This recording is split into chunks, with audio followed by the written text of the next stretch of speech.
The podcast is under review. After a review of the podcast, it was determined it crossed the line completely. We have a goal. News, trades, highlight reels. Get your hockey fix with The Podcast is Under Review. Hello, everyone, and welcome back to The Podcast is Under Review. We are your lovely armchair hosts who clearly know everything about hockey, Liam G. And Ryan P. And this episode is going to be a little bit different. This is sort of the appetizer to everyone enjoying what we would regularly post. This is an episode where we're going to chat about our teams. We're going to chat about maybe our history with the teams and give some hot takes, of which some are going to be likely quite spicy, and many more hot takes are probably to come. So if this is technically the first episode, but people might listen to it out of order. Yeah, that's the thing. There should be two others up already. They would be the more typical style. Like I said, this is meant more as an appetizer than a full blown episode. Not to say it isn't a full blown episode, but you know, this is different. The style that we're going for. Yeah, you know, there's such a weird with podcasting of you're supposed to know the people, but I also don't want to do it's like the first day on the job and it's like, hey, we're gonna play icebreakers. Everyone tell us one fact about yourself. Mm-hmm. That's not that entertaining. You're here for hockey. Yeah, so we're combining the two things to give you whatever this is going to be. That's probably entertaining. it's probably entertaining. And if you're thinking this is dumb, give us a chance in the next two at least. Yeah. Listen to all three. They're probably at least okay. Yeah. So now that I'm done hyping us up so much, yeah. Let's start with you. Start with me? Why are you a hockey fan? Why am I a hockey fan? Well, I don't think this is a surprise to very many people. You and I are both Canadians. I mean, you're wearing a QMJHL jersey. Spoilers. It doesn't exactly take, you know, a genius to figure out what that team is and probably why he's wearing it. So, you know, and in Canada there's probably I would say a bunch that are Canadian, but if you're not Canadian, and you know, this is very much the sport of the town. This is very much the sport of the country, even though lacrosse is technically the national sport. But we take hockey very, very seriously. Sometimes less seriously because we like to joke around. But this is our thing. And I think if you look at the history of some of the greats of all time in the NHL, you would understand. Like, this is the birthplace to many a Hall of Famers. Some of the best to ever do it in the league nowadays are most, you know, I won't say mostly from here. A solid portion are from here. So we take it very, very seriously. I guess a comparison would be, you know, the NFL. I follow the NFL very lightly. I think, Ryan, you're maybe a bit more into it than I would be. Yes. So but hockey is like sort of the one that everyone gravitates towards too. I think if you go out to a store, you're gonna see at least one person maybe rocking some sort of logo of a hockey brand. And we're also on, so this isn't technically doxing. We're not from Ontario, so we're not from like the huge hub. Again, he's wearing a Q sweater. So you can figure out that we're east of Quebec, and that's all I'll say on that. Also, we're speaking English, so there's that. Yeah, there's also that. That's the other free hint. Yeah, that's the other free hint. So it's we don't host the OHL, we don't host the WHL, we host the QMJHL. Um, and it seems like, well, this is very sort of closed off to this region. At least the Q is. I mean, yes, they do compete in the Memorial Cup, but if you think more of like some junior teams, you're gonna think of AHL affiliates of NHL teams, right? And you're gonna think of. Am I wrong in saying that? I don't think I am. Junior would be the wrong word. Okay. Well, I suppose. Well, semi-pro. Would that be? Well, it is No, professional. the Q is junior, but the AHL would be full pro. Okay. Semi-pro, we have semi-pro stuff around here, but like it's not like semi-pro stuff's usually pretty low level, all things considered. Okay. Like I know several people who were like semi-pro. They got like 50 or $100 a game. Like it's not. There's a pretty big gap. I mean, really, the CHL is the hub for junior hockey at this point. College in the U.S. is a good second, and it's actually sounding like they're working on trying to come together a little bit. But when you think more in depth of the CHL, we are passed over as a league because the understanding is we're not as talented because we're smaller. With the Maritimes, we're Quebec. That's a lot smaller than Ontario, or it's a lot smaller than the BC entire and West Alberta Coast. and Manitoba. Despite that, we seem to keep winning the Memorial Cups. So, how big that gap actually is, probably overstated by a lot of people, but we are kind of regarded as the little brother of the CHL. Yeah. But little brother keeps winning all the championships. So make of that what you will. And we're the best. We're the best. I will say another factor is, again, going back to the particular jersey my co-host here is wearing, at least here we are home to some modern day greats.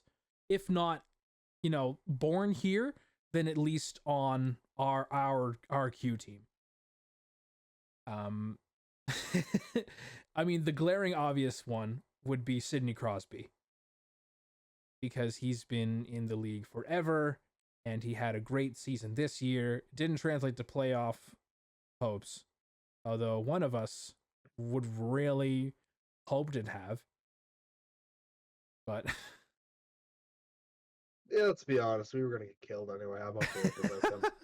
Listen, I said it. I said it to you off air before. I'm just glad we didn't lose next year's pick. I'm glad we finished good enough that the Sharks just took this pick and left us alone. That's okay. So now if we suck next year, it's our ability to suck for a pick. Fair enough. So, but Stanley Cup would have been nice. Yeah, when it's nice for every team. It was. Yeah.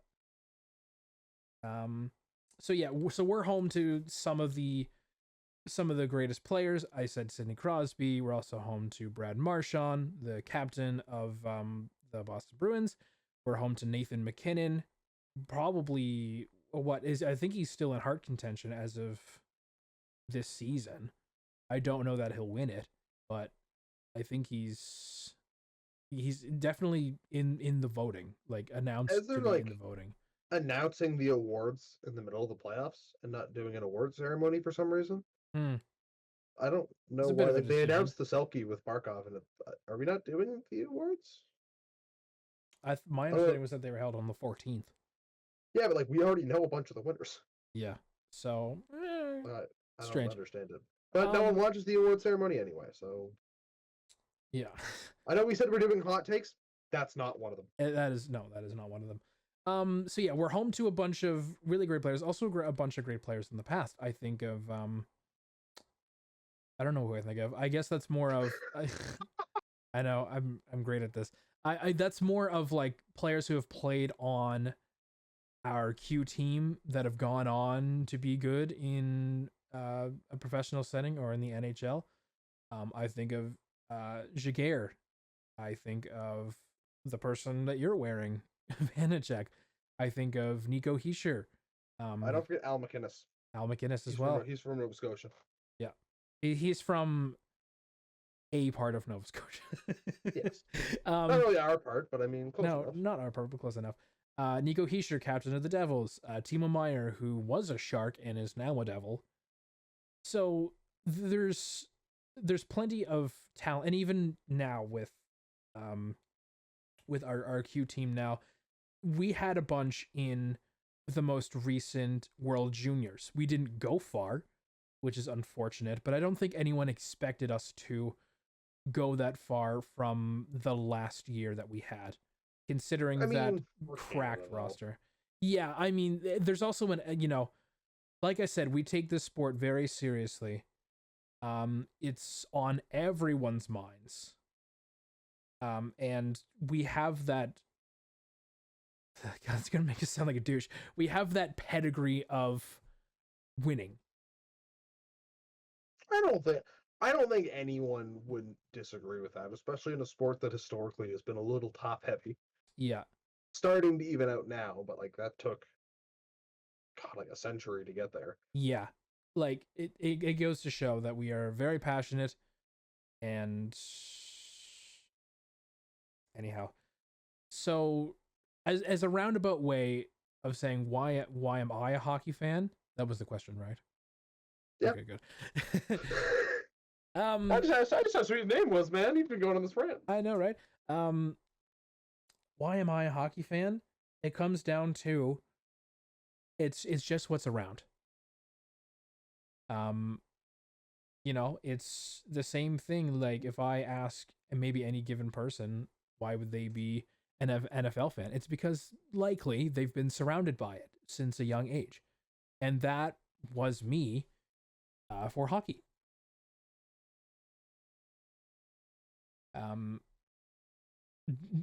Do I keep going, or are you gonna ask me another question, or do we alternate? I said we can kind of go through however you want. I think that was the next real question is why do you cheer for the team you do? Yes, or I guess suppose which team would be the first. I guess yeah. If you're watching this first, you don't know what team he cheers for yet. So yes. So who do you cheer for and why? I cheer for the Colorado Avalanche. Avalanche. Avalanche. The Avalanche. The Avalanche. Yeah. I mean, they were the Quebec Nordiques, so there's some French in there, at least a little bit. I cheer for the Colorado Avalanche. I mean, most simply, it boils down to because Nathan MacKinnon's on the team and he's from here. I mean, there's no getting around it, right? Like it is sort of the common denominator. But sort of expanding on that, I think they are a well-built team. Granted, this episode is being shot post round 2. That's a bit of a spoiler, kinda. I don't think it's a spoiler. I mean, well, it's I guess added context. I hope no one's using us to keep up with the NHL right now, because that seems like no. You're a little. We're not quite that good yet. No, respectfully. No. So I mean, again, most common denominator it boils down to Nathan MacKinnon's on the team. He's from here. He's a hometown hero. That's the most common denominator. Otherwise, I think they're a well-built team. I like how they play hockey. I like how they run their power play. I like how they can sort of roll through lines. Granted, that may change soon, but doesn't it always change? Every offseason, it's always a question of, well, we didn't make it. What now? Or if you did make it, again, what now? Right? How do we do it again? Yeah. How do we do a repeat? Which not many teams can say they've done a repeat. Yeah, you're looking over there like, There's a hint for what team I cheer for. Yeah, there's a hint. That's one of them. It's like they have like 3 or 4 options. But yeah, I like how the Avalanche play, and MacKinnon's on the team, and he's from here, so that's that. Well, the other one would have been, well, that's the team I cheer for and why I do. So I think you kind of covered that, didn't you? Yeah. Do you have any other important hockey things you think the world needs to know? Important hockey things that the other world needs to know? Well, I have my hot takes that the world needs to know. We'll get there. Hold on. We'll get there. No, I think that sums it up. I think maybe my eye-opening experience to hockey would have been the Olympics, because when I was in elementary school, um, believe it or not, my what's it called? The principal was a relative of Brad Marchand. Um, I believe maybe I don't know what side of family, but I know they related. And it just so happened that that particular year's Olympics, when and the NHL was still involved with the Olympics, which is coming back, thank God.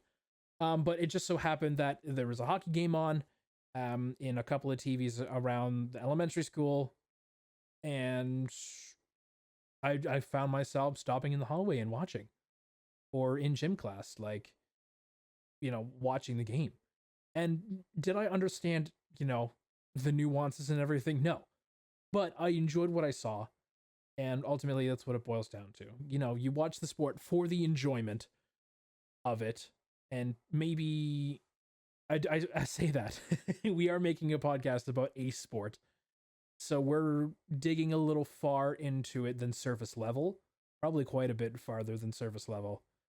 But as an elementary school student, you're not really expected to think about advanced stats or contracts or You didn't know what about have you Corsi in there. grade 3?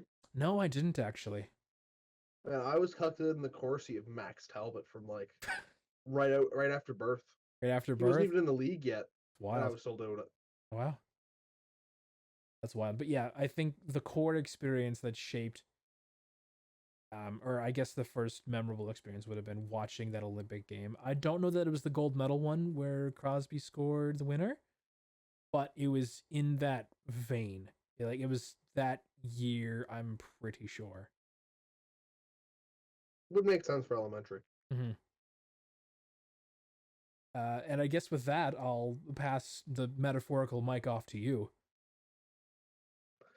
Well, I'm not going to reveal. I will reveal what team I cheer for right off the bat. It's Pittsburgh. So a lot of people are going to go, "Oh, well, you just cheer for Pittsburgh because of the Crosby thing," and I don't think that's true.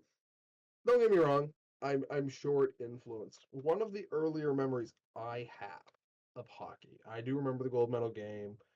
But the one that sticks out to me feeling like it was first chronologically was NHL Slapshot for the Wii. And by then I'd already kind of decided the Penguins were my team. My dad was a Habs fan when he grew up. He stopped caring because the team sucked too much, pretty much. He's a busy man. He started watching Blue Jays games. They were Mm-hmm. too bad for him to bother tuning in for. They make the playoffs. I think he'll throw some games on, but that's about the only time you'll get him still watching now. But he introduced me to hockey and all that, and I kind of was like, I really like those red guys. I kind of Mm-hmm. like this other team instead. But I remember playing NHL Slapshot. Now I was already a Penguins fan, but I think it was still kind of like you're young enough at that point that you probably could switch over. But I remember playing Slapshot and just like Ruslan Fedotenko, which is a throwback name that half the people here are going, "Who are you talking about?" Mm-hmm. But he was on the Penguins at that time because it would have been just after the Cup win, and just something about like guys like him and Talbot and Dupuis, like kind of away from the core guys, Mm-hmm. they all just really stuck with me. And from that point on, I was locked in. So like Crosby might have gotten me in the door a little bit, but it But was a lot more so that those memories of Slapshot that really like locked me in. right. I also did play some like floor hockey growing up. I did not play ice hockey, which is one of those things that people think is just heresy. Oh It's yeah. heresy for someone to talk about hockey who hasn't played it. Yeah. Uh, just this past winter, I started learning.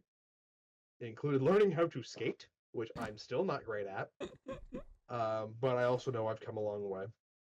The Mm-hmm. boys have talked about doing like a beer league type thing.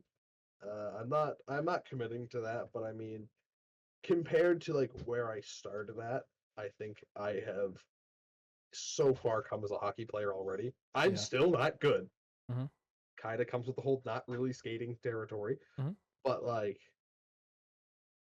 I didn't really get to play hockey growing up. It just it's a huge commitment, and that's something I'm sure we'll talk about later on. It is a financial and a time commitment that a lot of families just can't make. Mm-hmm. But like, even despite that, like playing floor hockey and having those sort of memories and those kind of like those early EA games and having my dad who was a big hockey guy, it all just sort of culminated.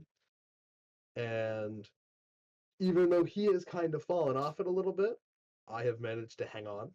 Mhm. We're not really a hockey. We're more of a baseball household now, but I still hold my dear Penguins much higher in esteem than probably anyone else I cheer for. Steelers are probably close behind them, but like Mm-hmm. as far as the Moose go, because I have two teams that I can kind of speak for here. I was at the first game where Nathan McKinnon scored as a Moosehead. I was near along the glass when he scored his first goal as a Moosehead. I don't remember it, which is so deeply upsetting to me. I have no memory of it. There's photos of it. They're Yeah. not great photos, but they're kind of there. I have no memory of that goal, which is deeply upsetting. But my parents would take me a couple times, and it would it'd be like a 1 or 2 time a year thing, Mhm. and it was that way for a lot of years. And I got to go with like a couple buddies a couple times, and I was a very casual watcher. And then me and a buddy of mine, Connor, were kind of talking, and it was not this year, but last year, we're like, what if we just like started going to games? And we just started sniping tickets, getting where we could. I ended up there for the entire playoff run in the last like probably 10 to 15 home games of the season. So like probably 10, I'd say, because I don't think it was quite like half the season, but it was a good chunk of the season. And we're like, man, this is really cool, actually. And I took to a lot of the different players. It's why I've got Vinicek on the back of this jersey. Uh, and this was our first year with season tickets. There were 2 of us with season tickets. Now there's 8 of us. Oh wow. Well, you get like we were sitting like right behind the penalty box, which honestly weren't great seats. Looking Mm-hmm. back on it, they weren't. They were very sight blocking, is how I'll describe them. Site blocking. But there was a seat beside us, like a single seat beside us, and that was open a lot of the time. And there were still a couple seats on the other side. And we also like to move a lot, so you'd move up to a different section because you could do it like Ticketmaster and all that. And it's like, oh, there's like 2 tickets that are free. Hey, you can reach out to kind of the normal guys, and they'd come along. And it's like, oh, there's 4 of us there, and then we're all talking about the Moose heads, and that gets everyone else talking. It snowballed, Mm-hmm. but there's like 8 of us going this year, Oh nice. and it's cool to be a part of that like year-long change. I mean, it's also frustrating because we saw the Mooseheads getting eliminated in the first round coming a mile away. Oh they laid an absolute egg and a half. And I said after game 1 that we were toast, and I got told it's only been 1 game, which, like, don't get me wrong, they're not technically wrong in saying that. Mhm. However, I was also bang on the money. Yeah. But, getting to watch the evolution and getting to cheer for these kids who are, there's that difference between the NHL and here that I appreciate. Mm-hmm. The NHL, it's, these guys have made it versus there's sloppier hockey, but there's also just that sense of you're fighting for it. You're fighting Yeah. for your future Yeah. that I think is hard to capture in non-junior situations. Mm-hmm. And also, it's pretty cheap. Yeah. I paid It's another nice $395 for 30-ish games. Paid like $11 a game, like. Mhm. Or I can go pay $30 to go watch Thunderbird. Yeah. It's a good deal. This Mhm. jersey was a lot of money though. I'd imagine. Yeah, I paid. I didn't really divulge I'm not super into the Mooseheads. I did play sports growing up. One of them was not hockey, so I'm in the same vein as you. I still don't know how to skate. I am trying to learn. That's a next winter kind of thing. But the sports I did play, I played basketball for a number of years. I did play American football for a season. We sucked. But the nicety of that was, I suppose this is more to do with basketball than the other thing, but the sports that we did go to and that if we did well, like I have a medal, it's a silver one from a tournament. That was not because of my contributions. You gotta rat yourself out like that. No, I do. Okay. I tried. But the Yes, I did contribution try. was we'd get to go to a hockey game. We'd get to go to the Mooseheads playing whoever. And so it's also like, it's that thing of, oh, what is there to do tonight? Oh, nothing. Do you want to go to the hockey game? Sure, we'll go to the hockey game. We'll go to the good old hockey game happening in our downtown. And like you said, it's almost different because it is a proving ground rather than, these guys made it, they make all this money. These are kids. These are kids fighting for a chance. And I know a guy who was drafted by the Mooseheads a number of years ago. I know he didn't make the cut ultimately. And sure, I think that could be soul crushing. You also want to play for the hometown team. But it's such a, these athletes, these caliber athletes are so one in a million. Even for like, your bottom six forward or your last pairing D-man, it's still one in however many to even make the NHL, right? Like it's such a small amount of people that can say that they've done it.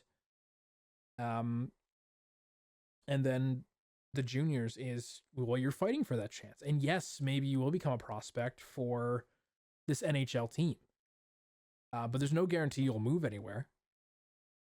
And so you have to lay it out there. It's almost like playing every game, not as your final game or not even as like a playoff game, but you're trying to prove to scouts and you're trying to prove to your team you can make the jump. And many players do not make the jump. But like, as I was saying, the reward for if we did well was to go to the hockey game. And I'm starting to get more into junior hockey. In fact, we're looking at season tickets as well for it, just because now, I have some sort of stability. And it's interesting me more and more. And I grew up around the hockey players, and I'm still friends with at least some of them. So, it's always been there. And it's always been like, oh, well, join us. But it's also, like you said, the financial commitment. Getting into hockey is not cheap. And if it wasn't cheap then, it certainly isn't cheap now. No disagreement there. So, it is something I think I would have enjoyed getting into, but I don't think I'd also take anything away from the sports that I did play. Because, it all turned out how it did, and now I'm sitting here. We're two guys who have never played hockey talking about I played pickup hockey, thank you very much. Okay. You know what? Actually, my talent. I should say I've also played a thing of floor hockey before. No, I mean like pickup ice hockey. Oh, okay. We did that last winter. I scored on a goalie. Was that goalie like 12? Maybe. I scored on a goalie. Well, here's something funny. In road hockey, I wanted to be a goalie. I love being a goalie. I love being a goalie. And I thought I did fine. I played against a guy, this was just in his driveway, the odd time I'd go over to his house. But, I would suit up to be the goalie, and I tried to get good. I thought I did fine. And I also wanted to be a goaltender in floor hockey, but they don't allow that. At least the thing that I did, there's no goaltender. It was just I don't know what it was. There's no goaltender. Yes. I think it may have been just a training thing. I have no idea. But I asked, and they were like, "We don't do that." Was it like? Did they put up the little things that like? I think so. I think they put. I was gonna say, there's no way it was just an empty net. No, I don't think so. I think they did put up like the board, but and that sort of sucked the wind out of it, right? Because it's like, well, this is the thing that you've wanted to try. Oh, you can't try it here. Go find something else, right? But yeah, no, I love being a goalie in gym class, man. That was the dream. Yeah. Especially because most people don't want it. You got to be a special type of animal to be like, I want to have things fired at me as hard as humanly possible. Yeah. You got to be a strange type of fellow. Strange type of fellow. You also Yeah, have to be a straight type of fellow to have a hockey podcast. So that is true. suddenly the pieces Yeah. work together. Hear me out. We blow up. We'll just go rent ice and we'll just become goalies. That's fine. We'll do what what's his name did. We'll make our own ice hockey arena. So I mean, we can do that too. I know. I don't have a backyard. It's just deck though. I don't know. You better have a spot for an ice rink because I don't. I have a place.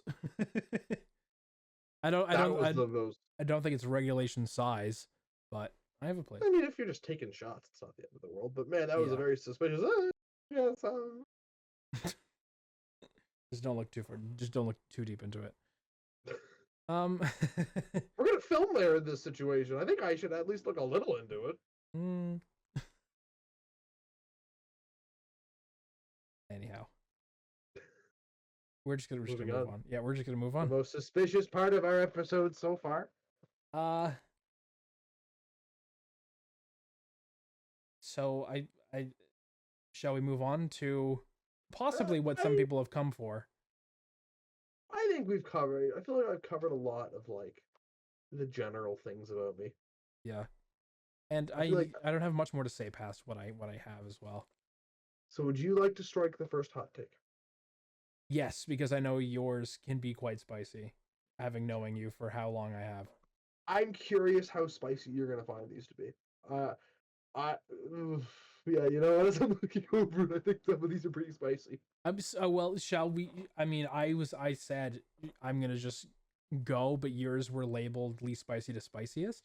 I have mine least spicy to spicy. So we have 5 hockey ice hot takes, and then 1 just like life hot take. Yeah. We're gonna save that one for the end. Save that one for the end. So, but should I do mine least spicy to spiciest, or Up shall to I you. just go full rip? I think I'll do least spicy to spiciest. All right. Just stick with the All right, what you format. got for me? Start us off. Start us off mild. Very mild. Well, I guess this would be more lukewarm than mild. Fix the goaltender interference stuff. Is that a hot take at all? I think that's just a fact. Yeah, but again, this is the least as Mhm. opposed to I the don't. most. I don't so- mind the Edmonton goalie interference call. To be honest, I didn't hate that call. No, I didn't hate the- that either. But I mean, some of them, you can kind of see that, you know, maybe Buddy's foot should have been there, or maybe the goaltender did it purposefully. We'll never know. I mean, it also doesn't matter. Like, it's weird too, right? Because like the crease is a big conversation. The player wasn't in the crease, but the goalie was. Mhm. And as far as I'm concerned, if the goalie's in his crease, he's in his area. It doesn't matter to me if you're in the crease. If you bump him from outside the crease, but he's on the edge of the crease, but he's in the crease, then you've interfered on his turf. Mhm. But people are going to argue with me on that because we don't have a definitive state on how the rule works. Judgment calls in sports are bad.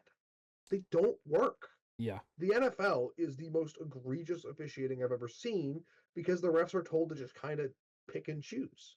Mhm. You know, the fact that we don't really know what a catch is in the NFL is egregious, but it's because these sports leagues, maybe intentionally, maybe not, leave things so vague that you don't really know what to do with them.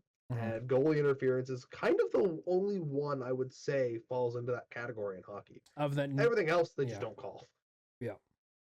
But like goalie interference is the one where you kind of look at the wording and you're like, what does it actually mean? Mhm. And you don't know. Yeah. I think that's pretty popular. I think most people would agree with that. Though. Yeah. This one, to start it off, we're going to talk international. Okay. The World Championships are going on right now, but I'm here to tell you there's something better than the World Championships. The Spangler Cup is the most underrated hockey tournament there is and clears the World Championships by a country mile. Really. It's not close. Really. The Spangler Cup does several awesome things, right? Because you get every time you look at the Spangler Cup Canada roster, you're like, oh my God, Mhm. Max Lapierre exists. I forgot about that. And then you get a couple guys where you're like, oh, P.O. Joseph's there? You like a couple young guys that you're like, I can't believe they're on the team. It's just such a cool experience. And it's such an easy look into European hockey that we don't really get to see. Like the World Championships, not to really dump on them super specifically here, but I always have a problem with them in that the rosters change. Mhm. And it's like, oh wow, this guy's here, but now he's gone because this guy's here. Like it's such a weird mishmash of rosters that I always find it hard to really attach to it. Okay.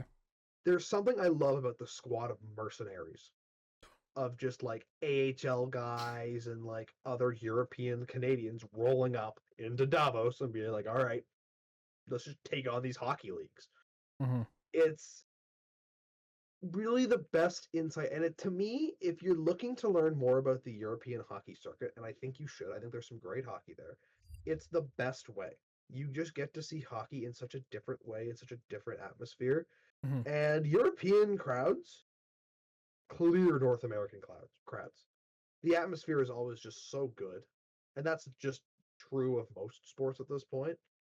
There's a reason that you like turn on like a soccer game against like Barcelona and the crowd is just bananas. Yeah. Because North American crowds are a little uninteresting. Mhm. The atmosphere, the rosters, the jerseys. I know that we're all pretty anti-advertisement on jerseys. I get that, and I agree with it. I love the Spengler Cup jerseys because it's the one time where I'm cool with it. It works. So the Mhm. Spengler Cup, if you're not sure, it goes on like right around Christmas, like it's the same time as the World Juniors, which is why it gets overshadowed so Mhm. much. So good, so underrated. World Championships mid, Spengler Cup high tier. On the same term, I also kind of enjoyed when the NHL wasn't in the Olympics for the same purpose of like mercenary squads, Right. except Russia just got to ice the KHL, which felt a little unfair. I mean, I don't really push back against that because it is a good opportunity to learn more about the European crowd. I might argue the North American crowd versus the European crowd for some instances. I mean, some for sure. Like if you're talking um well, like I suppose even for like say uh a Vancouverite crowd for the Canucks being in the playoffs, you're seeing that district outside the arena filled every night. It doesn't matter if it's round two, if it's the conference final, if it's the cup final, you're seeing that filled. Even the Maple Leafs, you're seeing Maple Leaf Square filled to the brim for first round games. Yeah, but they're not in the arena. Yeah, You can cut to I them on the suppose you cut to them on the camera, sure, but in the arena, the atmosphere is expensive. Businessmen buy up all the playoff tickets, and it's a problem for a lot of teams. It's not just a Leafs thing. mm-hmm. Yeah, you're right. Like the outside arena, like the tailgates and stuff. North America's got those, at least in terms of hockey, Yeah. better. I think when you start bringing in like soccer and stuff, it goes back Oh to yeah, Europe. and oh But clearly, those yeah. guys are also rabid about that sport. Yeah. But in the arena atmospheres, there's a couple exceptions, sure, and of course there's going to be a couple exceptions. Mm-hmm. But you average it out, some of those Spengler Cup ones, and especially like with the way the arenas are designed, some of them are beautiful. Mm-hmm. I love the atmosphere. It's different, it's unique, and give me Max Lapierre and Yannick Weber duking it out. I just threw it back for some Habs fan just like audibly gasped as I heard both those names Oh in the yeah. same sentence. Okay. All right. I guess number two for me. Uh, I'm gonna keep it NHL level. Mhm. I think a lot of teams should do a redesign of their logos. Okay. I think Which team? Give me some examples. which teams? Let's see here. I think. Hmm, I think Bruins is too iconic, but I think they should do more with the bear thing. Yeah, it's like a third logo or second logo. I see that. Red Wings. I think you might need No, a you can't change. change the winged wheel, I don't think. I No. think it's the same thing as the Bruins. I think all the original six are off limits. Yeah, I think that's Except fair. for I the Leafs, suppose apparently, because they did do it. because they did do But the it. Leafs have kind of done it over the years. Um, let's see. Hmm. Dallas, maybe. I like their third with like the limer green, with like the outline of Texas. I think I like that more than the regular season ones. Also, their away, I will say their away jerseys are great with like the white star outline and the green on the like the outside. I think that's fine. Um, Minnesota Wild, I think could do better. Ooh, that's a hot take. Is it? That's a hot take. Wow. No, when you like look up like best logos, they're always at the top. People love that logo. I suppose That's a hot take. that's why it's there. Let's see. Oilers, I'm not super impressed by. You know, the big lettering. I think you can do better. Kings, I'm not sure. They probably deserve a redesign or go back to their old crown logo, which would be fine. Kraken, you could do a whole lot better. Come on, like yeah, I don't mind their current one, but no, I mean it's nice and clean, but like you think Kraken, you think like the ancient sea, you know, mythological sea creature, right? Like, are you telling me you couldn't see like a tentacle gripping like a hockey stick? Do you know what I mean? Like if you think like big picture, you can imagine something better. Calgary Flames, get rid of that sea on fire. Your horse one is fine because it makes sense. I suppose you need the added context. Do you know the one I'm talking about? Their third. Yeah, you're talking about a near reference to Calgary Stampede. Yeah. I mean, yeah, but what's wrong with the sea? It's on fire. They're the flames. It's boring. Fire. Is what's wrong with it. Is okay. I'll give an example. Coyotes. I like the redesign. It is their old logo from time past. Yep. I really like that they switched from the, you know, the coyote face howling to the full logo. They always have banger. Like I don't think there's any logos of theirs that have really missed. Like the coyote one's a little safe, but it's fine. There's like the full body coyote that looked good. Mm-hmm. Those guys just made such good jerseys. Yeah. Islanders, you could do better. Yeah. Capitals, I think you could do better. I hesitate to say Flyers. I don't know what more you could really do with it though. Yeah. I suppose. Like I think the problem with a lot of them is it's just like, oh wow, here's our name. Yeah. I don't like seeing names in logos with like very few exceptions. Tampa, maybe you could use something a little more than just a bolt of lightning with a circle around it. Panthers did do a redesign for the Shield logo. It's all right. I think I mean this goes back to their I think their third jerseys are far better than their number ones. But they also wear them so infrequently, and I would like that to change. Some exceptions. Carolina, I think you could do better. I have made mention that I don't like the third jersey. I will stick by that. I get why it's your third jersey with the hurricane warning flag, but also, I've never seen a hurricane warning flag before. Do you know what I mean? So it's foreign to me, and maybe it's not to some in the U.S. on that coast.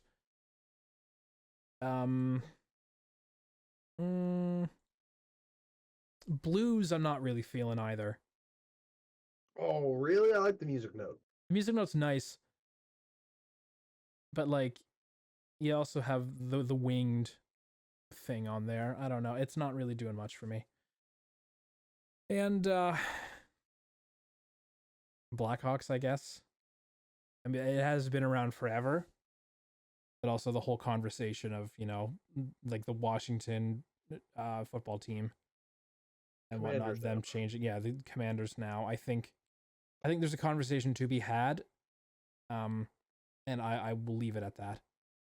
All I will say on it is it does not deserve to be in the same sentence as Washington, because there actually is some truth to them trying to honor people with the Blackhawks name Mm-hmm. versus Washington's, which is just kind of a slur. Yeah. But also, I'm white, Yeah, and there's not I'm really not the anything we one can to make speak these on it. decisions. Yeah.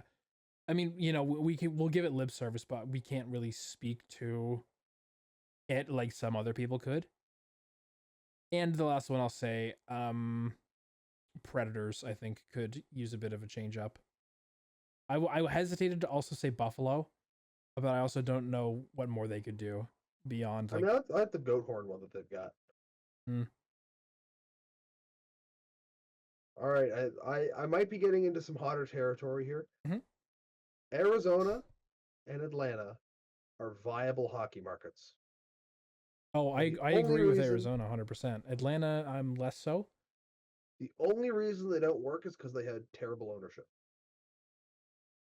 If you look through Atlanta's history, it's horrific. Mhm. There is nothing there. And to be fair to them, part of it was they got this superstar in Danny Heatley, and then he requested a trade because he got into an accident and it took the life of a teammate of his. And it was just too difficult for him to be there. Mhm. Unfortunate circumstance. But like when you look at the moves that this team has made, kind of excluding that one because the context is very different, it's so bad. It's just egregious. Like there's nothing here to cheer for. And if you look at like a team like this, I don't necessarily look at them and think that they are going to be a top market of the National Hockey League. No. But there are so many teams that you look at and you're like, all right, they were kind of struggling and then they figured it out. But I have the Atlanta Thrashers record here. Do you want to take a guess how many times they had a season above 500? How many seasons have they existed? Because I know they existed in 3 different forms. This is just the Thrashers from 99 to 2011. So overall, the 3 iterations of the Thrashers. No, there's other iterations of Atlanta, but like this is kind of the main Thrasher. Okay.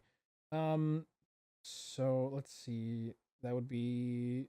So you said 90 what for the starting? 99 to 2011. 99 to 2011. So 12 seasons overall. 11's the actual number. 11. Okay. That way they do the years. Less than half. I'm gonna say 3. 3 would be the correct answer. Out of those 3, they made the playoffs 1 time. Mm-hmm. And lost in the first round. What is there to cheer about here? Their highest win total as a franchise was 43. And they had 3 years under 30 wins. Mm-hmm. Like, there's nothing here. You look at the team when they relocated, the roster, Ladd, Bufflin, Toby Enstrom, Brian Little, Evander Kane was young, up and coming. Nikolai Antropov is the next guy in scoring. There was nothing here. There's nothing here. There was nothing to cheer for. The team drafted egregiously. Ownership was not great and basically forced them to make a bunch of trades because they just didn't have money. Yeah. It all circles back. Never forget how terrible the Marian Hossa trade to Pittsburgh was. Oh my God. Just to remind you, we got Marian Hossa as well as Pascal Dupuis for Colby Armstrong, Eric Christensen, Angelo Esposito, and a first-round pick, who became Dalton LaVille. How do you turn Marian Hossa into almost nothing? Into Colby Armstrong? If you give this market a competent team, take a look at Atlanta, take a look at them as a football city. You know, Falcons. You want to talk about a team that's done their fan base dirty? The Atlanta Falcons are monsters. The Hawks have a good supporting. If you gave them something to cheer about, you'd be fine. But instead, they got the Flames, tried to get attached to them, got ripped away, and then pretty much immediately afterwards saw the playoff success they never got. Then got another team, had just one of the worst expansion drafts. formats you've ever seen, and could not figure it out. Had a first overall pick, couldn't have botched it more. Mhm. You give these teams viable markets, they can succeed. Arizona has the hardcore fan base for it. Big time. Give them a team that wins some games. Give them a team that does something. I think they were on the cusp of that too before the Utah relocation. Mhm. Because they were reaching, granted, they didn't finish great in the standings, but I think you could tell that not a lot of people wanted them to leave, but the writing was on the wall that they sort of had to. And they did give the former owner of the Coyotes the option to bring it back within 5 years. I'd love Which to is see a him. mistake. Yeah, I don't think they should have done that to that owner. I think maybe you could have given it to the city of Tempe or the city of Phoenix or whoever wanted to play host to them. But I think I don't think the Coyotes thing is a hot take at all. Atlanta, I'm less so on just because I have less experience with the Thrashers. I think a lot of people would still call Arizona a hot take. And at the end of the day, if they pay their bills on time, they probably don't. They're probably not out of. They probably never have to go and play out of a college hockey arena. And we're Mhm. not having this conversation. They'll never be a top 10 moneymaker for you. They won't. That's just not the way Arizona is. Mhm. But they can be top 20 for a few years. They can be in the hunt. They don't have to be a black eye on the league, and you couldn't find an owner for them. Yeah. And the fan base gets the crappy end of it. I hope they come back, and I hope Morello has nothing to do with it. Mm-hmm. Love you, Coyotes fans. I also love you, Coyotes fans. Okay, number 3. I'm torn between 2. So I guess I get you to pick a number between 1 and 2, and that'll decide 2. which pick I go for. 2. Yep. Okay. Remove the trapezoid rule. Ooh. Okay. I think it's milder than first appears. I get why it was implemented, and it probably should have, but I don't think many goaltenders are at that level of peak Martin Brodeur, and I don't think they'll reach that stage ever. Again, there was a article that I read that was like it's quite likely Marc-Andre Fleury is the last, wall-to-wall starter for a team, and he will likely be the last because it seems now they're going in the direction of tandems. We've seen it with Boston. We've seen it with other teams that are, resting their goaltenders. They don't want goaltenders to play 82 games anymore, 82 games straight at least. And I think Fleury. I don't think he's the last. I think there's still a few guys that are like that. Well, who do you reckon then? I mean, I look at the fact that, like, Shesterkin, he struggled early in the season, so there was a bit of a split then. But, like, Shesterkin, Saros, Hellebuck, I think there's still some of those guys around, but I do think it's quickly changing. Yeah, I think we're also on the cusp of like getting rid of the 82 games straight of a goalie. But the trapezoid rule, like I said, I get why it was implemented. I don't think it makes things fun because the whole argument of implementing it was goaltending is too strong. Now you have forwards that are demolishing your defense pair in their own zone, and it would probably work against some teams due to some teams in their favor and then some teams not in their favor. It's sort of the idea of giving the goalie as much room as possible to play with, not being stranded between those three lines, I should say, against the board. I agree, but I think you're gonna have to have the conversation of, is the goalie fair game at a certain point? Yeah. I think that's because, like, honestly, I never understood the point of the trapezoid rule. Like, I get it, but I don't. Mm-hmm. I think if you're gonna have the goalie be able to go anywhere on the ice, I don't think you can bowl a goalie over. I don't think they're not prepared for that. They're not trained for that. I don't think that can ever be the reality. I should also mention, I don't think they should go over the red line. I think they should stay in the D or neutral. Listen, I'm okay with them going over the red line, because if you want to go surrender a goal, because that's what's going to happen, like, you're not going to contribute. If you want to go surrender a goal against, like, I don't know, man, like, go ahead, I guess. Mhm. I don't get it, but like, sure. Yeah, the only thing I'd say about that rule is like it's hard to be able to tell the goalie they can go anywhere they want Mhm. and not be touched. But I am also a believer that you shouldn't touch the goalie because they're just not trained for it. They're not Yeah. prepared to take those hits. I don't know. That's the only thing I think about that rule is are they immune everywhere? Yeah. And maybe that's the rule. You keep the trapezoid there, but that's the level of okay, if you exit the trapezoid and go into the corner, You could they be can fair blow game. you up. Yeah. But then no one's going to do it because no goalie like wants to be blown up, so it might become a redundancy. Mhm. It's the only thing I'd say on that. That's fair. Coaches shouldn't wear suits. It's dumb and it's stupid. Okay. Nor should players. Well, I shouldn't say they shouldn't wear suits. I hate the strict dress code. I think it sucks. I think it's lame. Mhm. I think it's boring.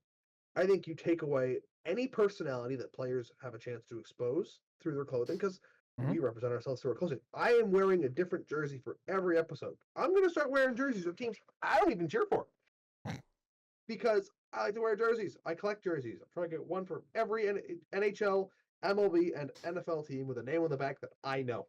Mhm. I want to wear them somewhere because where else am I going to wear like a Florida Panthers jersey? I have one. Yeah.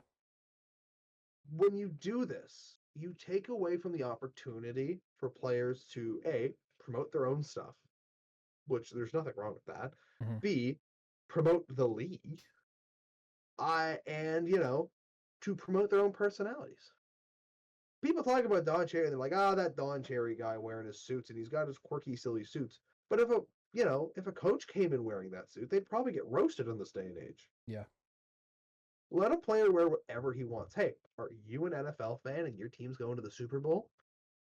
Go ahead, show up in that Kansas City Chiefs jersey for the game because that's who you cheer for.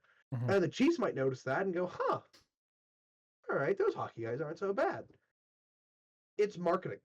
Yeah. If someone shows up wearing a chicken costume, that's going to end up on every social media page. It's marketing. It gets your league out there. Mhm. If you want to wear a suit, go ahead and wear a suit. I don't care. I'm not going to tell you you can't wear a suit. But to make people wear suits, I think is lame. I think jerseys should be optional for coaches on the bench in the same way baseball managers wear jerseys.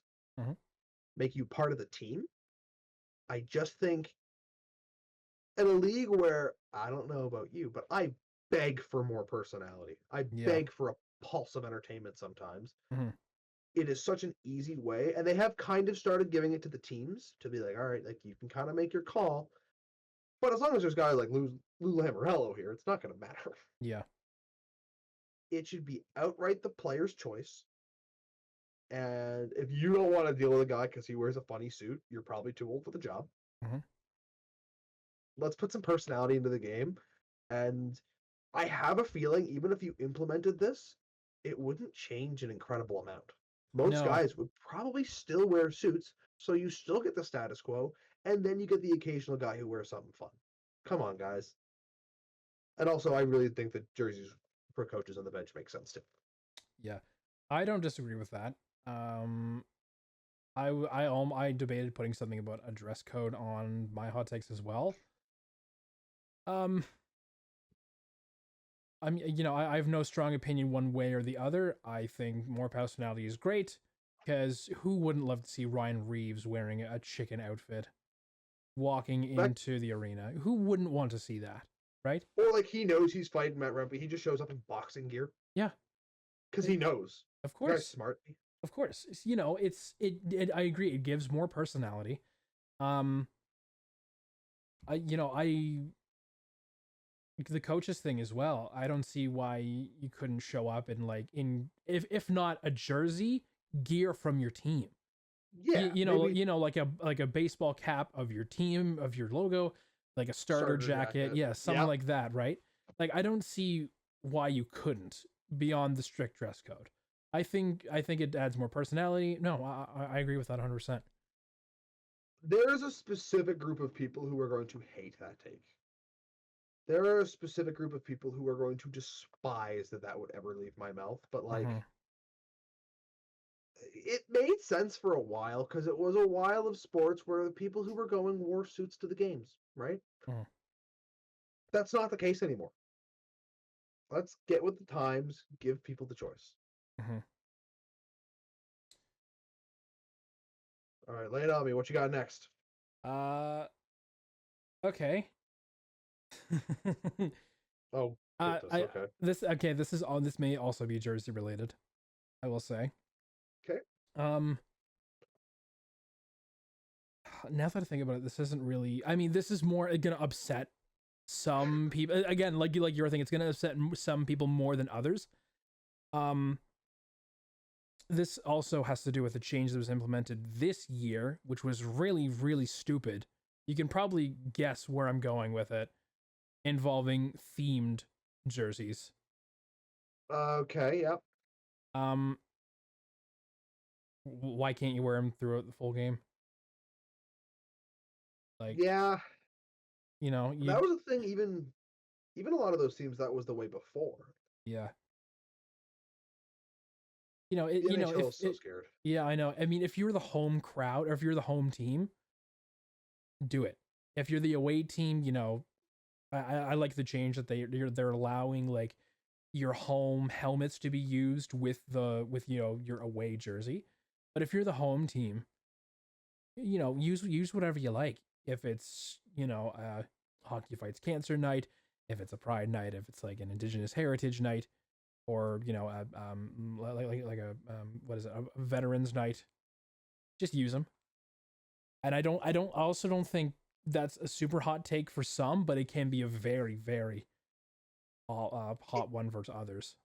it gets hotter in the conversation of they banned those jerseys. Exactly. They banned the use of that stuff, which is a coward's move. And I wish we had a podcast when they did that so I could have sat here and tore them a new one. Yeah. And then they folded as soon as Travis Dermott did anything. Hmm. You lost a Travis Dermott guy. It's like, okay, cool. Yeah. Sick rule you didn't think through. And another thing is as well. I'll make an addendum to this hot take. Um, get like commission artists to make designs for your players. Have more than a third jersey or fourth jersey. Do you know what I mean? Like I've seen, and like for some teams they commission outside artists to make designs for them. I think mostly of their pride ones. Um, I love that style and flair. And if you're the home team, I don't see why you shouldn't be able to wear whatever jersey you think of. You know, I think there's some contract stuff there though. yeah, I'm I sure understand there's a that. certain you have to wear the home jersey X amount of times because that's what we're more like. I'm sure the jersey manufacturers have some say in that. Yeah. It's dumb. Like I agree. Like if you're Hmm. doing a night for something, you should do it. And like sometimes they do and sometimes they don't. That's the nice thing about Mooseheads. They when they do a night where they have special jerseys, they wear the jersey for that game. Hmm. Sometimes you're like, I wish it was more than one game, but Yeah. it shouldn't be complicated. No. It's a jersey. If you're doing a jersey for a night, wear it, and then sell them off on auction for charity, or keep them and wear it again. It doesn't have to be an ordeal. Hmm. So I do agree with you.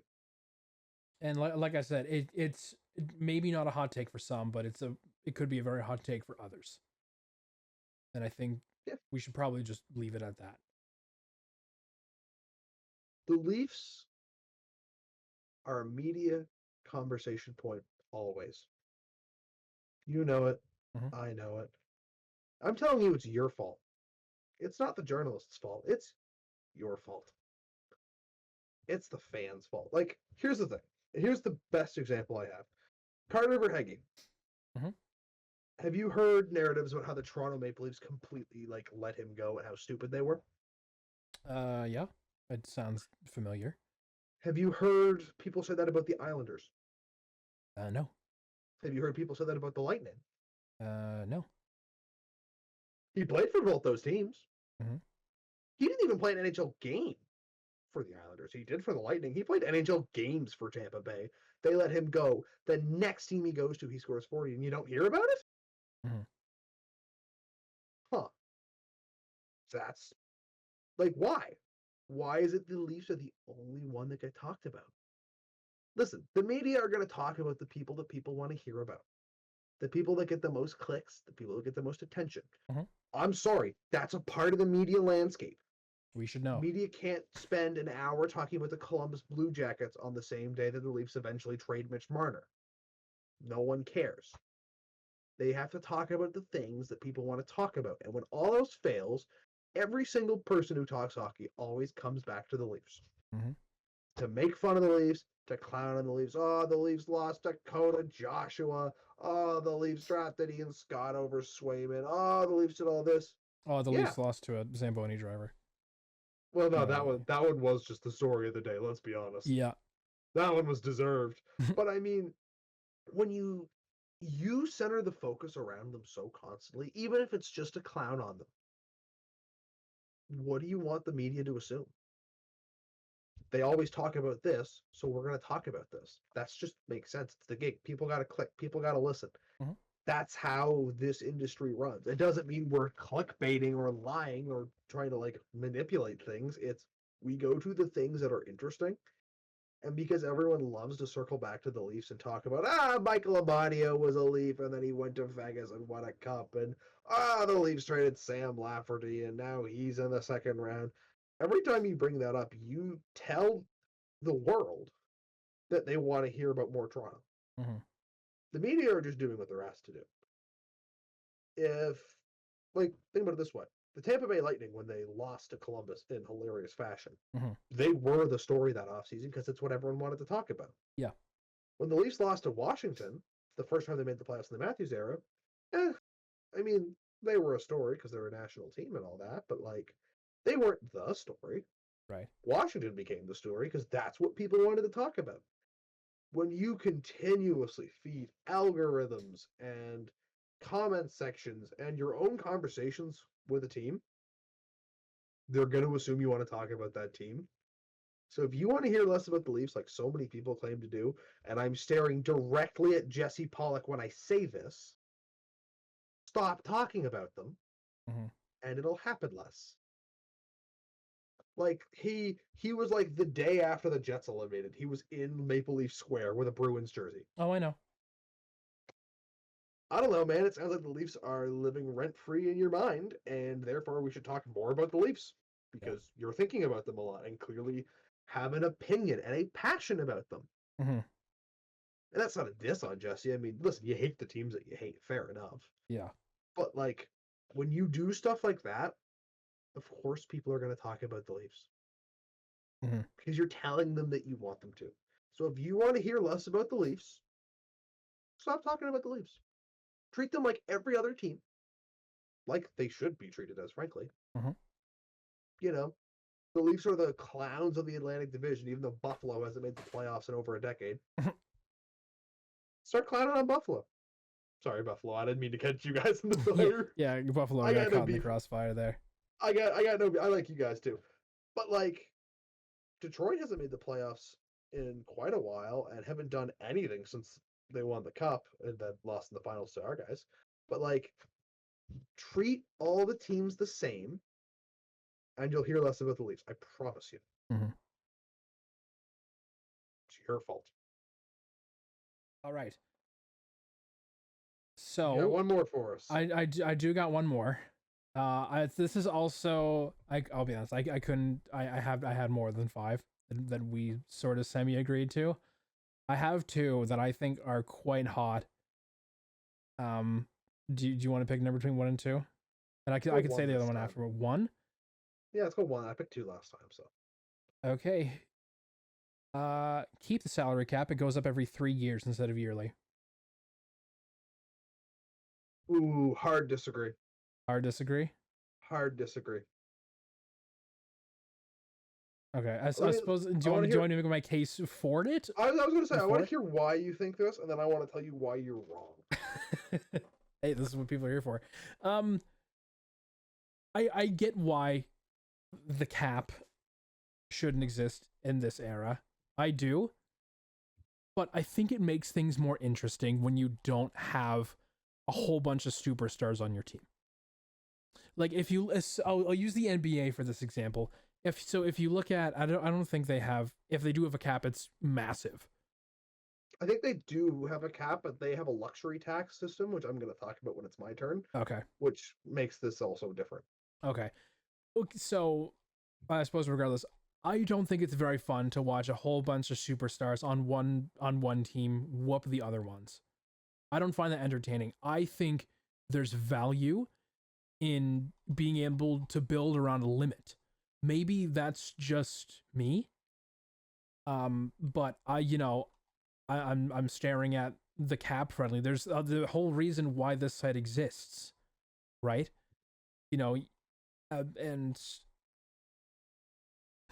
I just lost my train of thought. Hold on. Like there's a reason the cap exists. I don't want to see a whole bunch of superstars slam other teams that are less fortunate, maybe with draft picks or maybe with signings. I just don't find that fun. I like seeing a well-built team that can come in, with a budget. And that's my case. As for the 3 years, I think some teams, maybe more than others, have more turnover than others. Like, you have to let go of some pieces, right? So it's sort of a forever retooling. Do you know what I mean? Not really, no. No? Okay, well, I suppose it's a revolving cart for some players who, they're rentals at the trade deadline, and then they don't make it, and then they're off in free agency, and then they can sign where they wish, and then maybe they're flipped again. I suppose that Billy Stempniak, yeah. Yeah, I suppose that's a way to put it. And so as for every 3 years,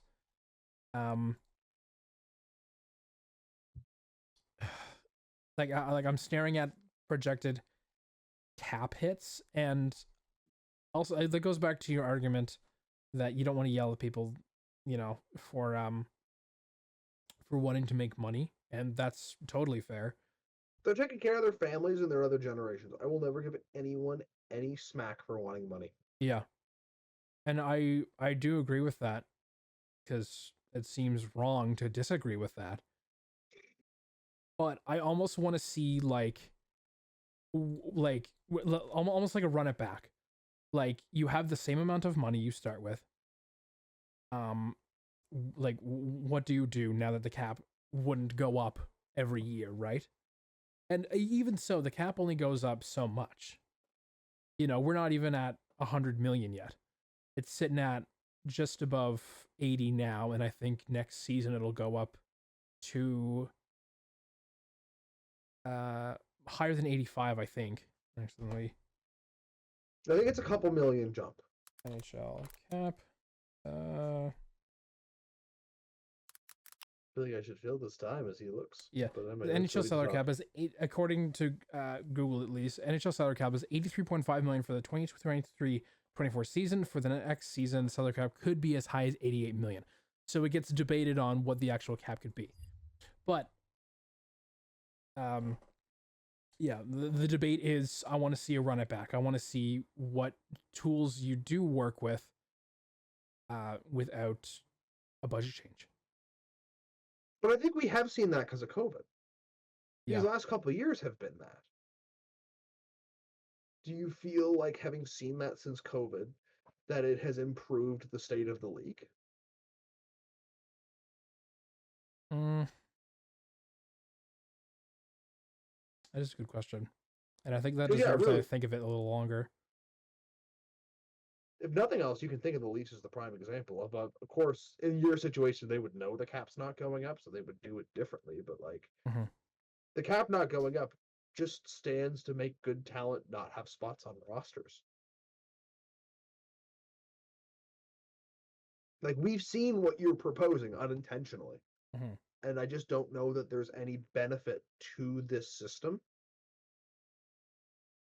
Well, at least for the 3-year part. We'll talk about the actual salary cap in a second. I do have some thoughts on that too, but you've seen the 3-year system. I would be inclined to say it hasn't really done anything, except cause a lot of 1-year contracts. That's what's going to happen, right? If you're, let's think of an example here. Sam Reinhart. You just scored 57 goals. But, the salary cap's not going up and teams can't really afford me. What do? You either have to sign at a decreased rate from what you would get if you waited a year because the cap goes up $6 million, or you just sign a 1-year deal and then bounce. There would be entire free agent classes where no one signs more than 2 years because it would be stupid to do anything else. And then you would have that one free agent class where the money goes up a bunch and you just see some of the worst contracts handed out you've ever seen in your life because the money just jumped up, let's say $12 million, because it's supposed to start going up pretty rapidly here in a couple of years. Jumps up $12 million overnight. And now your guy who made $3 million last offseason is going, I'm worth $5 million now. Like, we kind of saw that in the 2016 NBA free agency class. The salary jumped like $40 million or something. And if you go and look at the deals that were signed, oh my God, they're egregious. Like, they're so bad because the cap went up and all the players went, all right, I'm worth more now. And the teams had no choice but to agree. I don't think the 3-year holds any water. I really don't. Okay. As far as the salary cap, I'm a believer in the luxury cap. It does a couple things for you. Number one, it helps fund your teams that aren't making money because the NHL has those right now. And number two, it gives you a little bit of leeway because you got to consider right now the salary cap keeps teams balanced because you can't spend over that, right? Mm-hmm. Oh, Vegas Golden Knights just activated Mark Stone off of LTIR. Here's $8 million over the cap now because it's playoffs and it doesn't matter. The luxury tax already kind of exists in the National Hockey League, and it just comes at the cost of shattering one of your star players' like knees. But it exists. You can easily go over the salary cap in a way that exists, and you get no money out of it. If you include a luxury tax, look at Steven Stamkos. I think is a great player who in the luxury tax system might get paid. 1-year deal. We can give you $10 million because we can spend $10 million over, but we have to pay X amount of money on top of that to do so. Okay. And if your team, you look at Carolina, right? If Carolina's sitting there and going, oh boy, we got one shot to win the cup. Let's go over the luxury tax this year. Let's have this be our year. And maybe you can even commit to going under the cap next year to even it out. I don't know how all the rules would work. But if you want to take a 1-year run at something and you can spend an extra $10 million, you can spend $93 million instead of $83 million, and you're a team comfortable to take that chance, yeah. And some people will say, well, that's unfair to the teams with cheap owners. That's still true now. The Arizona Coyotes hit the cap floor because they had a bunch of guys who can't skate anymore. The salary cap system, as it is flawed, and there are clear ways to expose it. So if you add a luxury system where, hey, you can go over, but you're going to pay for it, all of a sudden that money can go into a team that needs the money, i.e. keeping the Coyotes afloat, for example, or helping, Florida if they go into another rough spell. Because I think if their team gets bad, their numbers will probably go down again. Help them out for a couple of years. And all of a sudden, you've now got this means of players get paid more money, so the PA is going to be all over it. Owners all around the board are probably seeing more money coming in because, that guy's spending over the luxury tax, puts money in all our pockets. Like, I think a luxury tax system is the way to go because the hard cap invites you to find ways around it. A hard wall invites you to find a way to cheese the system, and GMs have. And good for them. It's a rule, you're allowed to do it. If the salary cap doesn't matter in the playoffs, what's the point of the salary cap? So as far as I'm concerned, I do agree. I don't think you can get rid of the cap entirely. I think you need some sort of limit. But I think having even something like that gives the opportunity for the teams that are really in it and encourages teams to go and make those crazy deadline deals. Okay, let's say this, your team takes a penalty. You're shorthanded, right? McKinnon wins the faceoff back to Cale Makar. He skates around the net with the puck, still shorthanded. What's he doing? This is a question. This is a question. Yep. What is he doing? What would he probably do with the puck? He's got a space. He can see right out past the blue line. There's no one around him. Yeah. But he can't pass anyone. What's his play as a penalty killer? Dump it would be the smart money. So keep that in the back of your mind. Same situation happens, but they're not shorthanded. Cale Makar behind the net with the puck. All his players are covered up. There's no pass. What does he do? Either go for it or probably not dump it and probably just go for it. You can't dump it. Here's my proposal. Remove the chase Being and allowed dump. to dump on the penalty kill is stupid. It makes no sense. Why is it allowed? Your team did something dumb, and you took a penalty. So here's an extra thing that you weren't allowed to do, and your opponent can't do. Okay. How does that make any sense? Like, the whole point is you're being penalized. Yeah. You're being punished for the thing that you did, but again, you just gain this innate ability to just not have to worry about icing. Mm-hmm. But your opponent still does. It makes no sense to me. I don't know why a team that's being penalized gains extra abilities and rights that the other team doesn't have. Mm-hmm. You should not be allowed to ice the puck. And not dump, ice the puck on a penalty kill. It should be the same thing. Okay.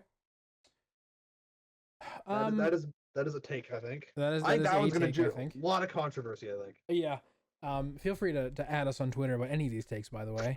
The handle will be down there in the plug my Instagram. I don't use Twitter that much. I do. Instagram. I do. I'll see all the hot take, all the controversy stuff. Okay. That is a take. I think it's more a question of player fatigue than, because the whole reason it gets done, I understand why, because, sorry. What did you just bump? It was my phone. I think I heard that come through the microphone. Heard something at least. Sorry. Let me pick up from that. So I understand that. I think it's more of a question of player fatigue and the whole shift system, because a minute shift is already on the brink of pushing it for a player, and neither of us have played ice hockey per se, like how it would be run in like a team-based structure, right? Goodness, no. So we don't have that experience to decide that, right? And I think maybe part of that, again, against these takes, it includes that. I think it's a factor, but like I don't necessarily disagree, but I think it's more a thing of player fatigue, and that goes for both sides too. Then get your goalie to cover up the puck. Deliver it to your goaltender so he can cover it up and you can get a whistle. Yeah. So for that would be for the team with the power play though, or team on the penalty kill. Like if you need a break, you can pull the puck over to your goalie. He covers it up. Whistle blown. You can make your change. Yeah. Or you just ice the puck and get a 30 to 45 second rest. Mm-hmm. Part of the whole thing about the penalty kill is, you're gonna be gassed by the end of it because you're short a player. You're on a bit of a frenzy. You're doing what you have to do. But that's part of the advantage of it. Yeah. The offensive team usually has a much more relaxed time on a power play than the team on the penalty kill. Part of that thing is if you take a bunch of penalties, you're going to tire out your guys. And as a coach, you're going to have to adjust. That's part of the game. You could spend that entire power play and not clear the zone anyway. Mm-hmm. Like it's just as possible that way. You might never get a hold of the puck. Those risks inherently exist with hockey, but at the end of the day, you can still ice the puck to get that break. You can still get that break, or you can get your goalie to cover it up to get the men on the ice. Sure, you'll be in the defensive zone, but you're on the penalty kill. You're supposed to be in the defensive zone. Mm-hmm. That's kind of the whole thing. Moosehead's power play. That's a little. That was a little bit You, anger coming you out. had to get it out. I had to let that one go. But like, you are right, and I'm sure actual players would go, Ryan, that's stupid and unreasonable, and injuries would increase. Mhm. And I don't totally disagree with it. That's probably not entirely untrue. Mhm. But like, don't take penalties. Like, it just, I can't wrap around my head. If nothing else, the team of the power play should be allowed to ice the puck. If nothing else comes out of this conversation, Mhm. because if you're going to give the ability, give it to both of them. But I do genuinely think like you should not get an advantage for taking a penalty. I don't find that makes sense. There are ways to stop the play and get a whistle that will get you the break you need. Figure them out, and if not, it's going to be a long 2-minute shift for you if you're lucky. Mhm. That's my hot. That is, I think, definitely my hottest take. Hottest take is no puck dumping. Puck No dumping. punked up. Yeah, no puck dumping while on the penalty kill. Okay, I mean, No, icing is what it's called. Okay, yeah, Icing. I suppose that does have some merit, but my whole thing was as well. I wonder if that's because like say you're on, you know, a 2-minute shift, things are getting hot, and you can't exactly rely on your goalie. Or I suppose that you're on a minute 30 shift already. You take a penalty, or your team takes a penalty rather, and you happen to be on the unit that the coach sends out. So you're already Then on your there coach for is an idiot. Yeah, then your coach is an idiot, but it could very well happen. And you're on that unit, and you know you can't rely on your goaltender to. I don't know. I'm trying to like you know. I guess in I'm trying to think of the words. I suppose I'm like so you'd be trying to avoid a shift that's needlessly long because it's just going to tire out, and I think it would probably tire out for the rest of the game. So like because then you'd be exhausted, and then at that point you're trying to play catch up, right? I mean, I'm sure teams do conditioning to avoid it, right? But also I would hope. you would hope. I mean, they do conditioning for checks and whatnot, I think. They practice. We know that much. Yeah, exactly. But like yeah, I think it just they wouldn't even consider it just because of the injury potential, and like you'd be wearing out some players unnecessarily. I definitely agree it would never happen. I don't think the PA would ever sign off on it, and they'd Yeah. probably be right not to. Mhm. But I do think it should. Okay. And I guess we'll end it off with our life hot take. We'll try to keep this one a little shorter. I think we've been going for a little longer than we intended to Yeah, here. well, But do you want to start with your life hot take? I can start with my life hot take. I'll try to keep it short. Binging things sucks. Okay. Binging's the worst, both as a consumer and as the company putting stuff out. Listen, I get it. You know, some days you want to sit around on your couch, you don't want to do nothing. That's fine.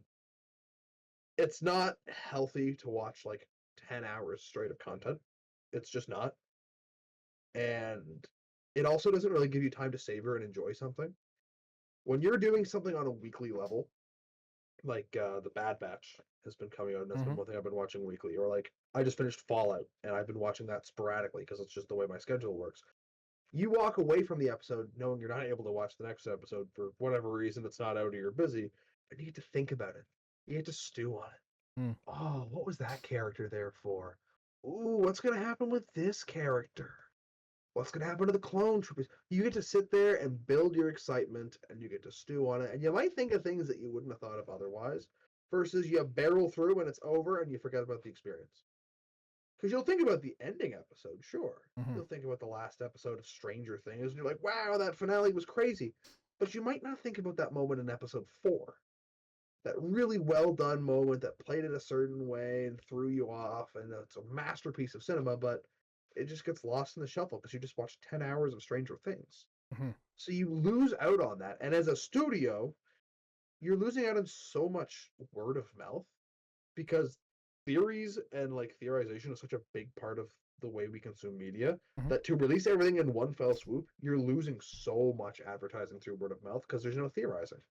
I can't theorize about that crazy episode 4 and what does this actually mean and is this character an alien, game theory, all that stuff, because it's all just out there and over and the mysteries are all solved, or at least most of them are solved, Mhm. before I even get a chance to think about them. Right. So binging both as a company and as a consumer is bad. The weekly format, or even like the half season, if you really want to do it, Mhm. work better. Fair. I will say I do binge. It's just because I'm impatient. At point blank, I am just impatient. I want to know what happens, and I'm so bad for that stuff because I'll like look ahead. At least in some things, if I'm not, if I'm super interested in them, I can let it wait. If I'm like, if it's something that I'll watch and then the episode's not out, or maybe it's like, I'm trying to think of a way. I suppose this more works if like there's like if this media, like be it a book or comic, what have you, gets turned into a if it's like finished in one form and it gets turned into a TV show or a movie or whatever, and then it ends. It ends because the media it came from is done. But Mm. if it's like a TV series and it's only on season 1 or 2, you sort of you're like, oh well, what's gonna happen, right? I'm just impatient. So I'll like, well, I want to know how it ends now. Do you know what I mean? And yeah, when it's presented in front of you, like you're gonna want to do it. Yeah. But like most of the times when I finish an episode and I'm like, man, I want to know what happens, that's a good feeling.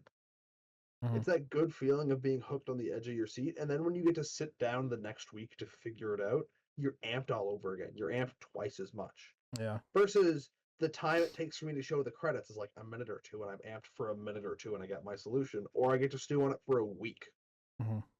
It just makes a better, longer experience, in my opinion. And once something's out that's like bingeable, like if you release something in like full, you get scared of spoilers, so you feel like you have to binge it so it doesn't get spoiled. Hmm. So sometimes you feel like you lose the option because, like, I don't, like Echo came out for Marvel, and I'll put out spoilers if you care. It's not that great of a show. It's fine. But, like, I'm a big Daredevil guy, Hmm. and I knew Daredevil and Kingpin were in there. And I was like, man, I can't wait to see what my boys are up to. Hmm. And, well, Daredevil was in like a 2 minute shot, and that's it, which was a little disappointing. But, like, Kingpin was the main antagonist for the series, and there were a couple times where I got to walk away from an episode because like we didn't watch them all in one day, Hmm. and I was like, "Oh man, like he's cooking up something nasty. Like I'm hyped to see it," and then I'm hyped until the next time I get to watch it. Versus it's like, "Oh, he's here. Wonder what'll happen." You wait Right. 10 seconds, and then you click the button on your Roku to start the next episode, and then you know when it's gone. Hmm. I love the tension. I love the build up, and maybe it's because I'm a writer and I can appreciate it like for that level. Sure. I don't know, but I think binging ruins the experience. Okay. Uh, so my life one, I'll just keep this short. I think uh, companies should honor warranties, no questions asked. Yep, that's only a hot take to the companies. Yeah, that's mostly who it's aimed at. I mean, you can make the judgment call if it was like intentionally done, Yeah, but like I think most things should be no questions asked. Okay, here. Maybe for like, mom and pop shops, you could be more nuanced with that, but like, no. If you can't honor the warranty, don't give out the warranty. yeah. My car's in the shop right now. It died on me on the Hammonds Plains Road, Ooh. and they called me that morning and were like, "Hey, like your car's here," and I was like, "Yeah." Like, do you not know why? Like, we wrote like a note, and then Right. they called back to be like, "All right, we know what the problem is. It's under your warranty. You're good." Hmm. You might have to pay like the way they do it is they have like $100 like deposit, I guess, which I Right. don't really get, but like I knew that was a thing going into it, so whatever. Hmm. But they're like, here's the thing. We know it's already covered. No problems, no quarries. That's how it should be. And I mean, that's one thing for like a car repair, but like if you wreck your car and an insurance company tries to mess with you, that's tens of thousands of dollars that are just sitting up in the air. Hmm. Like if you can't honor me an insurance or a warranty, do not hand it out. Hmm. So no, I'm with you 1,000%. Okay. Yeah, I suppose that was more directed at like the larger companies who can afford to lose, you know, uh, however much for like a product. Or that some of them straight up, that's their business model is doing that. Like Yes. the insurance company, that's your thing is insurance. If you don't give me the insurance, what do you do besides take my money? Mhm. But yeah, I think warranty should be honored, no questions asked, for the most part. And I'll give maybe an asterisk to like smaller companies with like barely any stock of something. Nah, I know what you're saying, but I still disagree. Don't give Yeah. it out if you can't honor it. All right. And with that, we shall leave it there. I think we're all best friends now, right? I think we're all best friends, and I think all of what has been said in this particular episode will be agreed upon 100% universally. I think So there's no room for discussion. If there is any room for discussion, you can add us on Twitter. The handle again, I'll pop it up on the screen there. I will probably read them because I have no life. Um, and maybe I'll interact with some of you folk, and maybe we can come to a very civil and have a civilized discussion because that always happens on social media. on hockey Twitter, yeah, okay. Mm-hmm. I Now know, listen, 100% civilized. we've given you our hot takes, but I Let's feel hear like yours. we need hot takes. Yeah. I don't know if it's Twitter, YouTube. I don't care where you put them. Give us your hot takes. We promise we'll be slightly more civil than the rest of social media, but only slightly. You can promise that. I'm This is not contractually obligated to not be able to promise that. this is not helping. This is not making them want to comment. This is making them afraid. Good. You're scaring them. You'd be very afraid. We'll have more hot takes in the future, but again, we would love to hear yours. Drop them in the YouTube comments below. Drop them on Twitter. Drop them wherever you can find us. We'd love to hear them. Chances are, if we get enough of them, we'll probably make a pod about them and sort of give our reaction to them. Listen, the off season's coming up. We're gonna have no idea what to talk about. Yeah. Give us things to talk about. Also, I think worth mentioning before we leave, we did mention this one other time. There is a third. He will join some point soon. When that is, we don't know, but we're hoping it is sooner than later. And of course, he'll probably have his own. Well, he will have his own stuff to talk about. His breakdown of who he is, everything like that. It's in the works. He's on the way. It's just a waiting game at this point. He's a Leafs fan, which means him joining our podcast is your fault. Yes, you keep talking about them. He is a Leafs fan. And make of that what you will, whether you like it or hate it. Stick around. He hates it, so yeah. Stick around. We'll see. And I guess that does it for us. Have a lovely day, lovely evening, lovely morning, whatever time of day it is. Enjoy. Check out our other 2 episodes too. Check out our. That's a good point. Check out our other 2 episodes. Again, I said it off the top. Those are more the style we'd be leaning towards rather than, I suppose, personality based is a way to put it, rather than us divulging stuff about ourselves and about our team. Sure, we'll have those opinions in those, but it's not going to be all that. It's mostly going to be talking about teams and whatnot. We'll see what happens in the off season, though. Yeah, those August episodes are a little hard to get through. So off season, no promises. Yeah, we'll show you what we actually are for like 3 weeks, and then we'll do whatever on earth we can think of to fill the rest of the time. Yeah. All right. This has been us. Thank you for listening. Thank you for watching, and have a great day. Take care, folks. Later.